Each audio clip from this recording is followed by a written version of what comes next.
So I challenge you guys, none of the things that you will ever achieve will not feel fulfilling to you unless you struggle to get there. I always say that our parents, my dad works like every single day of the year. I can't put my dad's hard work to shame. I always say our parents are the generation that created opportunities for us, and it is up to our generation to fulfill those opportunities. So when I came to Palmoar, I decided I was going to prove everybody wrong. And I challenged myself to do things that I had never done before. I became a full-time student here, 4 classes at the same time, but at the same time, I started looking for internships. And I want to go to law school. That's what I'm studying, political science, philosophy, and Spanish at the same time. So I decided that I wanted an internship because I wasn't working, and I wanted to really challenge myself to go further. I was looking at internships, and all those internships were for law students. I was like, what? There has to be something out there. You know what I decided to do? You can prove people wrong. I decided to apply for a law firm internship for law students. I was the youngest intern ever accepted into the American Bar Association for Immigration Justice Project. I was the youngest intern, and after me, when my internship ended after that semester, they still wanted me to stay, and they wanted me to continue with my internship. Unfortunately, I didn't because I had to take summer classes.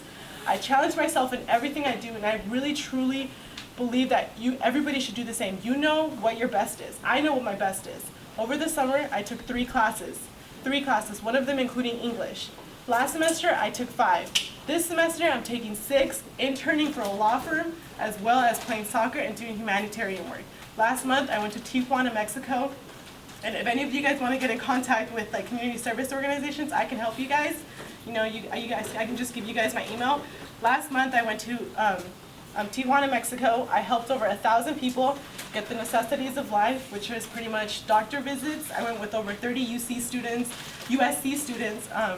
about 20 UCSD students, and about 15 San Diego State students.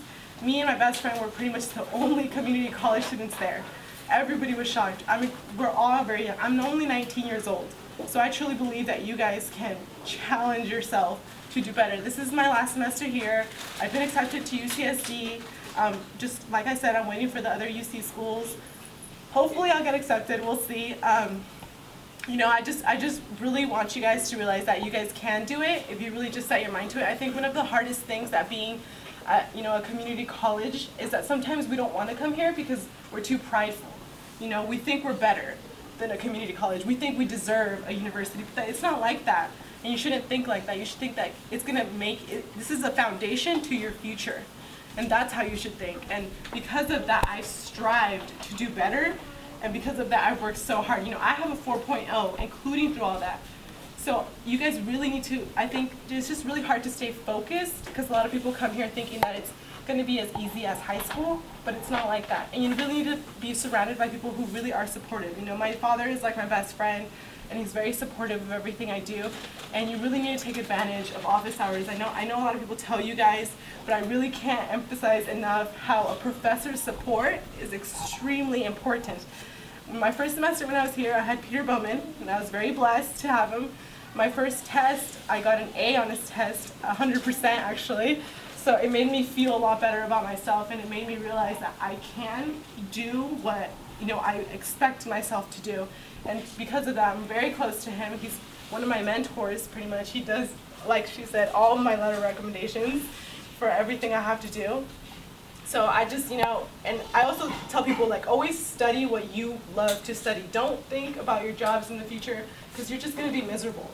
Always, if it's work for you, it won't be work for you. Like when I was working for the American Bar Association, I truly fell in love with giving back to the community. It was extremely sad to go to the detention facility in M.E.CH.A, looking at people crying to you on their feet, telling you to help them with their case, whose case have been dormant for about a year. I think that's the saddest thing, people who want to work hard and want to provide for their families. I'll tell you guys one story that I worked with. Sorry, I'm getting emotional, but it's pretty sad. This guy, his name was Alberto, and he had quintuplets, 5 kids. His wife was illegal. His wife got deported. He couldn't afford to pay for the child care because he was working all day. As many of you Latinos know, we have to work, or your parents work all day. So he decided to deport all of his kids as well. Those kids were American citizens, and those kids' lives changed instantly because of the rules and the laws that we have currently. And I think that is extremely unfair. And so he was working to get his wife's visa back. And that's the kind of work I wish to do for my community. That's the kind of work that gives me the relief of giving back.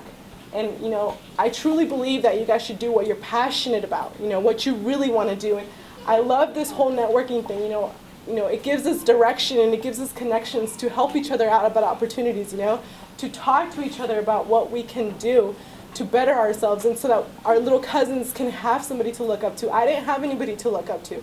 I didn't have somebody that I could ask for questions.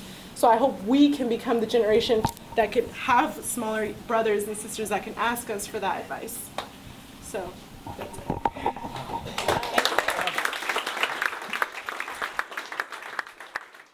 My name is Manny Galaviz. Today, M.E.CH.A de Palmoar has invited me and invited other former students and current students that are transferring and have transferred to give a little bit about their experience about transferring. This event is usually, like most of the students, bring their parents or their siblings or whomever is their family, and they get a chance to get information about, you know, transferring, being around, or doing something else.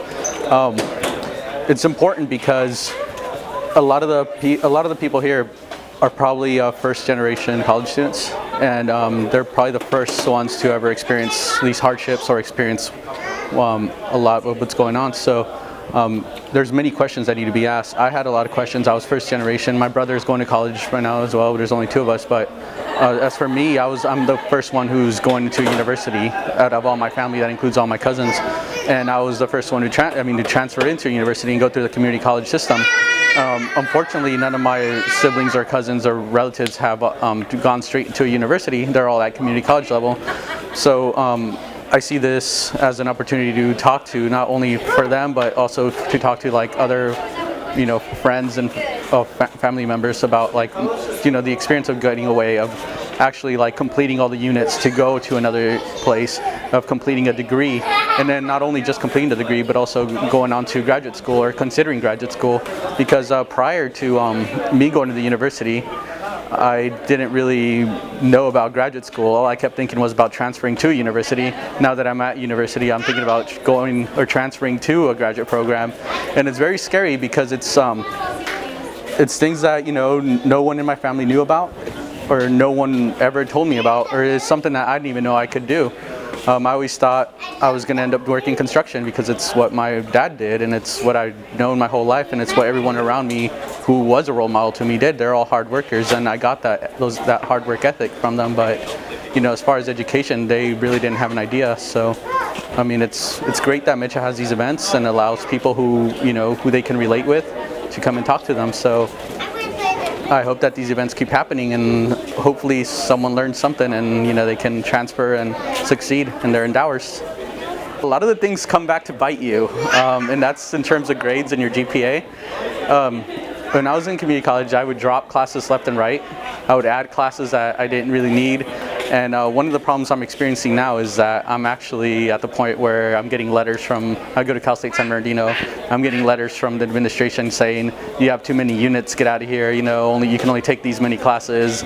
And it's kind of a setback because, you know, there's a lot more classes that I wish I could take and get more certificates, or, you know, maybe do a dual major. But you know, just be careful with the classes you take at Palmoar. And also, I mean, it's great to explore, but just remember that a lot of those units do transfer over, even if you get a C or a D, you know, and that'll potentially hurt you when you're trying to transfer, because, you know, you're going to need a pretty high GPA, or not high, but at least a 2.8 and above to transfer somewhere. So, you know, that's the advice I would give, is just to be careful. It can be very easy to slip.